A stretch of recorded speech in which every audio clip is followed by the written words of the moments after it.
विठ्ठल भक्तांसाठी आनंदाची बातमी। श्री क्षेत्र पंढरपूर येथे राज्यातील पहिले 34 फलाटांचे यात्रा बस स्थानक।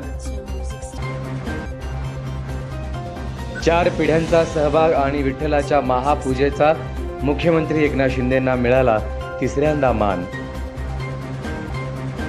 आषाढी एकादशी सोहळा, देशातील प्रत्येक घटक सुखी होऊ दे, मुख्यमंत्र्यांचे विठ्ठलाकडे साकडे।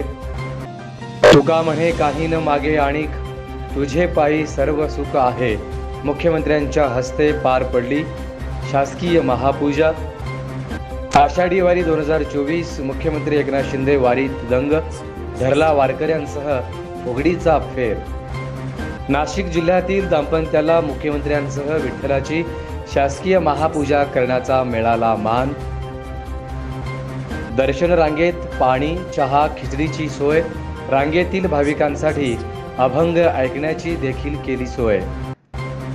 काँग्रेसची स्वबळाची तयारी, इच्छुकांकडून मागविले अर्ज, विधानसभेपूर्वीच महाविकास आघाडीत मतदारसंघातून धुसफूस सुरू। जिल्हा परिषदेच्या 175 शाळांमध्ये सेमी इंग्रजीचे वर्ग सुरू। झेडपी शाळांची यंदा वाढली पटसंख्या, जिल्ह्यातील 30,255 विद्यार्थ्यांचा इयत्ता पहिलीत प्रवेश। आणि टोकन दर्शन नंतर आता फक्त 2 तासात मिळणार विठुरायाचं पदस्पर्श दर्शन, मुख्यमंत्र्यांकडून आराखड्याची घोषणा।